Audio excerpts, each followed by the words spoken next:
Welcome everyone, let me introduce myself while you're looking at the latest state of my gear. I'm Babahulja Rogue of iPwn, playing on Archangel 2.4.3 Feenix realm. You're about to watch the first video of a series which will focus on the basics of playing a Mutilate Rogue. In this video our main aspect will be PvE 5-man dungeons and raids. Note that this is not a showcase of me being the best player in the world or flexing my gear, but simply a guide for rogues which are either new to Mutilate or just want to improve their gameplay. I will try the best I can to share all my personal experience playing this class for years now. Let's start off with the first and most important question. What actually is Mutilate?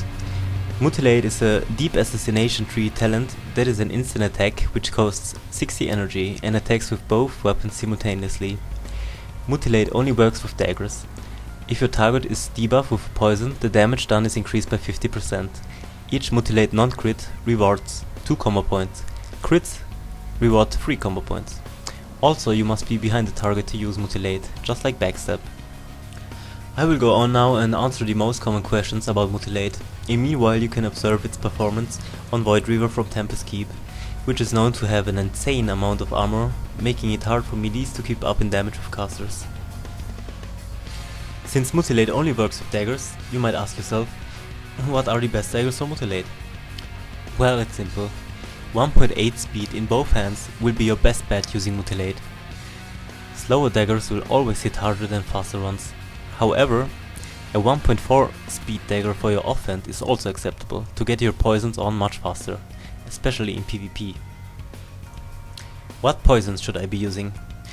To achieve the most DPS, instant or deadly poison is going on your main hand. Deadly poisons for your offhand.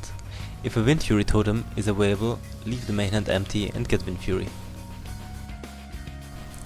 What are some good Mutilate specs and why? Well, there are basically two choices for PvE in my opinion. 41-020 Assassination Subtlety. It gives you deeper talents in subtlety and everything you need in assassination. This spec is recommended if you're having fun doing 5-man dungeons, BGs and open PvP. Subtlety down to serrated blades and elusiveness. This spec will make your blinds come up more often and makes it easier for you to zap, as well as avoid being seen. It also gives you passive armor pen and increased bleed damage. This spec does less damage overall than 41-20 and suffers from lack of poison talents, meaning your poisons are more easily removed or resisted. The DPS and damage wise better spec for raids would be 41-20 Assassination Combat. Dual wield specialization also increases your Mutilate damage by directly increasing the damage of your offhand. Your white damage and hit rate are also much higher. With improved sprint you can get out of snare situation, which comes pretty damn handy sometimes. In my opinion, it's the only best spec for PvE if you want to achieve the maximum damage potential of Mutilate. Note that the spec I'm showing right now may not be for all levels of gear. Being a full biz tier 5 rogue, this is the way to go. But I'll talk about this later. Alright, so opportunity or dual wield spec? What does more damage? Well, whether it's for PvP or PvE, dual wield spec is the better one. However, due to the nature of some specs, the only one that makes use of this is 41-20. If you can't get dual wield spec within your talent composition, then get opportunity, because it's better than having neither. But in terms of doing more damage, dual wield spec is always bigger than opportunity. A lot of people are asking me, is Mutilate even viable for PvE? Viable, yes. Optimal, no. Combat Sword is still proven to be the best PvE spec since you're having the cleaving ability Blade Flurry.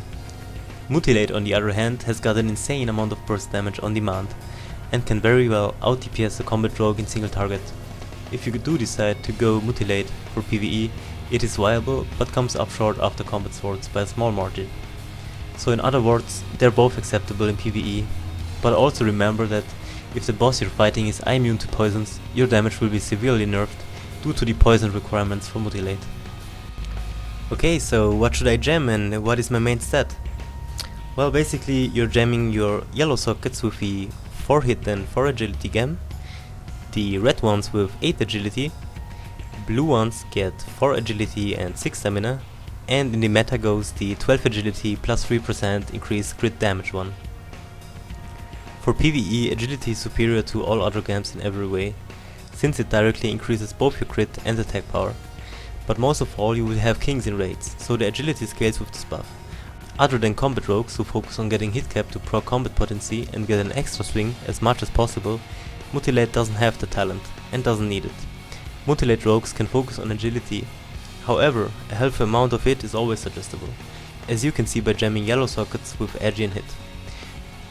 To sum it up, the best stats for a Mutilate rogue would be agility followed by hit. Now above agility there would actually be expertise, but I will talk about the importance of expertise later. So Baba, what trinket is the best for Mutilate? Okay, I will give you my personal opinion of what trinket is the best for Mutilate Rogue. At rank 1 we have the Ashtongue Talisman of Lethality, followed by Madness of the Betrayer, followed by Tsunami Talisman, followed by Warp Spring Coil, followed by Dragonspine Trophy, followed by Hourglass, followed by Bloodlust Brooch.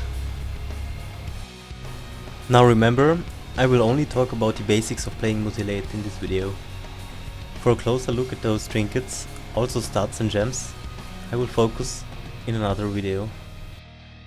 Eviscerate or Envenom.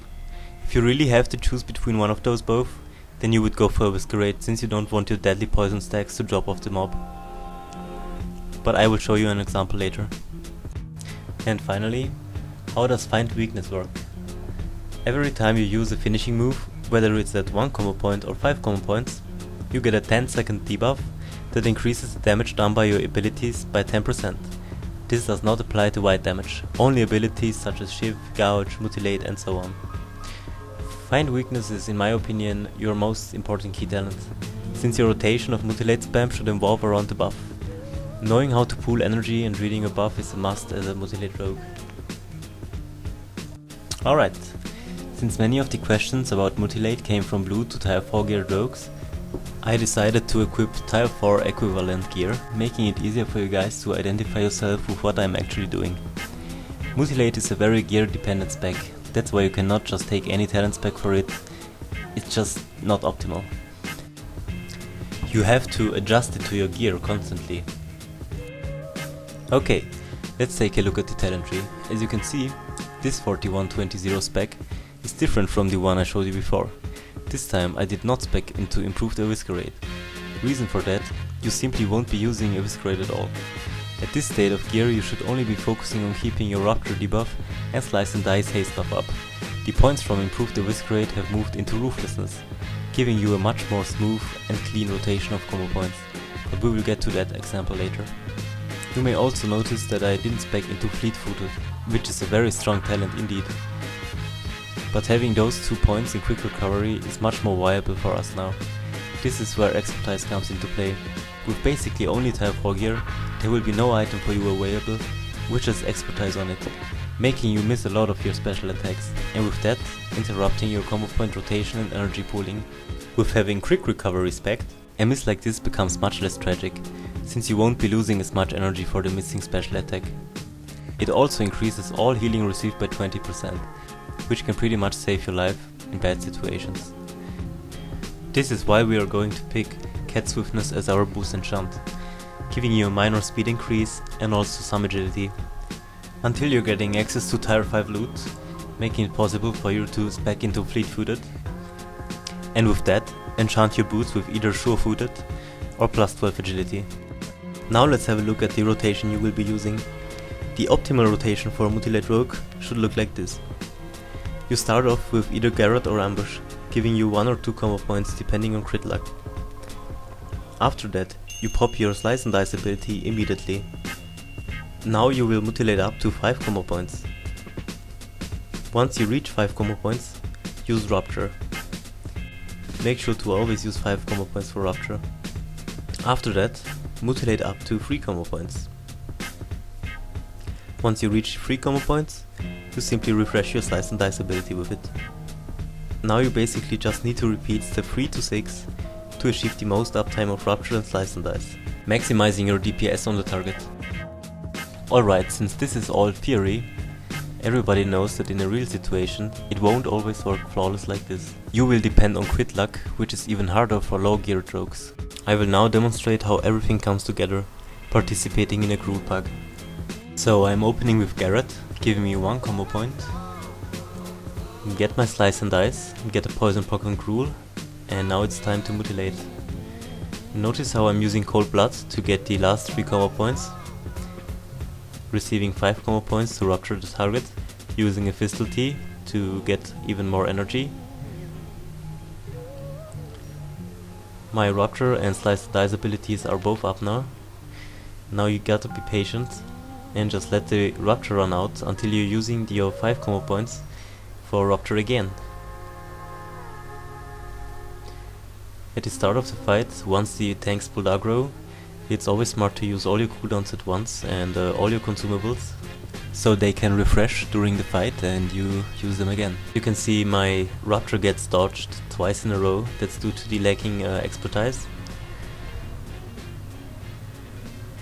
So I get Rupture going again, get my Slice and Dice going again with 5 combo points this time, since I had enough energy to do so.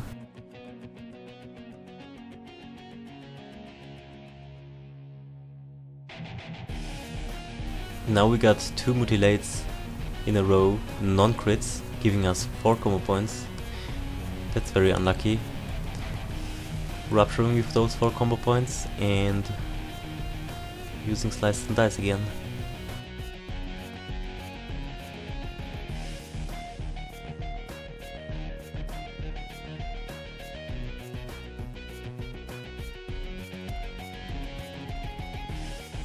I gotta vanish right here to not be second in threat list, eating Hateful Strikes.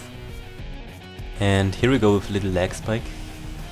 But as you can see, I'm doing actually pretty good, DPS wise. You can tell that by my recount.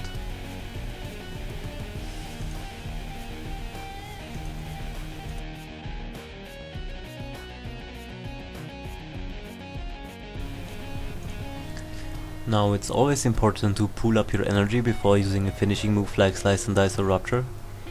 The reason for that is the buff you're getting from doing a finishing move, called Expose Weakness, I talked about earlier.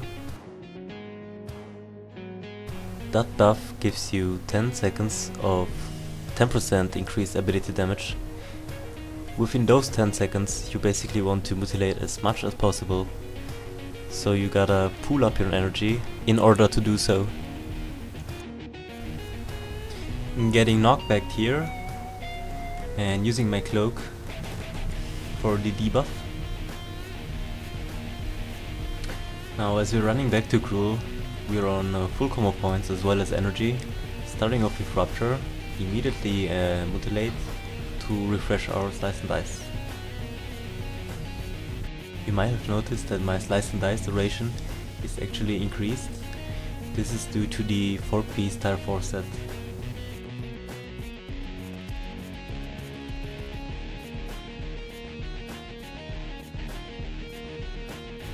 Getting some nice crits on.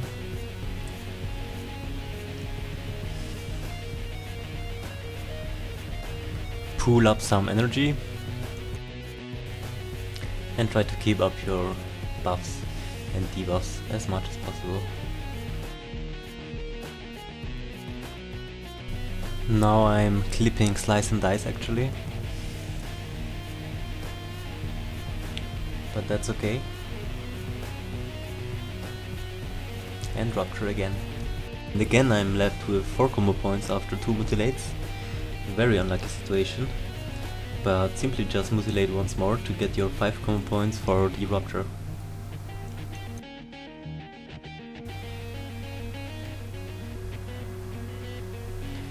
You might notice a lot of miss and glancing blows. We will analyze the recount after this fight. Okay, so people are starting to die now for whatever reason, and as well does our tank, our second main tank, pushing me on top of the threat meters, making me the second melee with the most threat, and yeah, I end up dying, eating a Hateful Strike.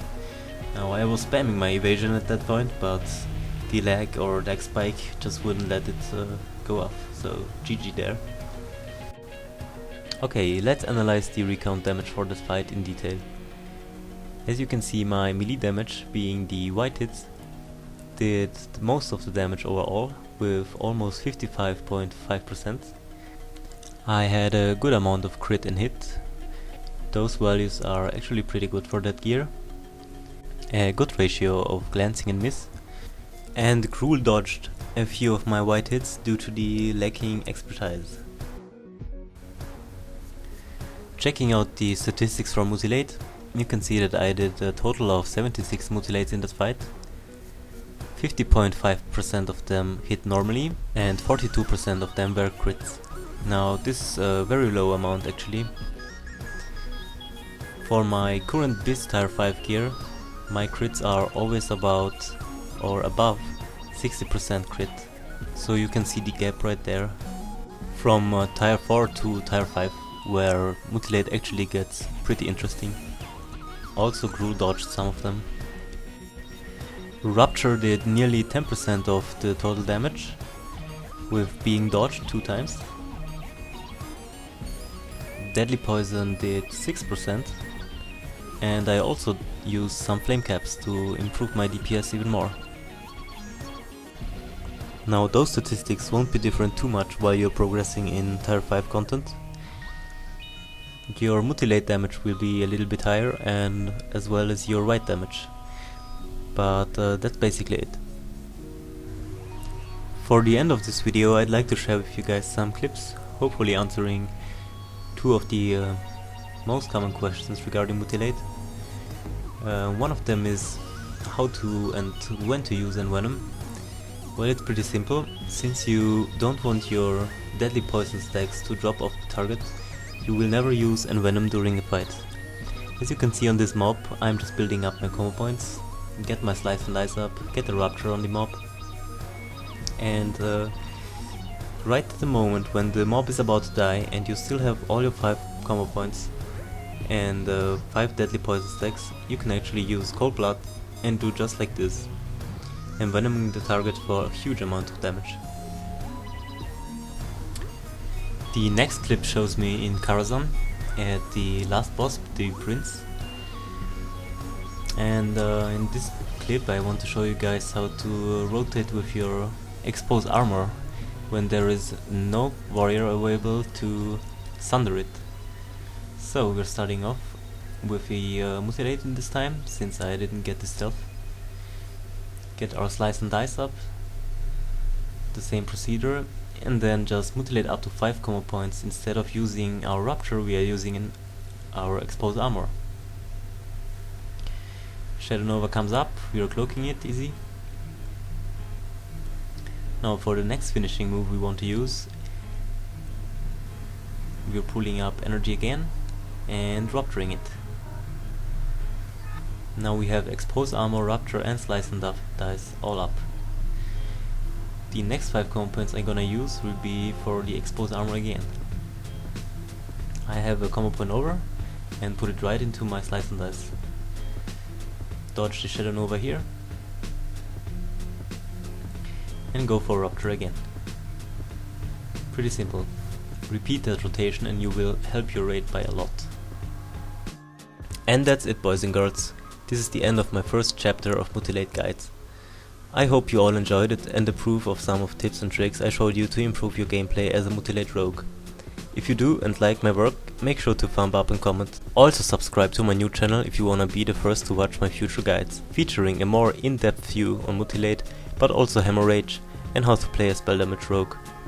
I'll be leaving you now with a clip of the last Gruul pack I attended in full tier 5 BIS gear. Also I was buffed to the socks. There is no Sunder armor or exposed armor on the boss to make it extra hard for me to keep up in damage. Enjoy.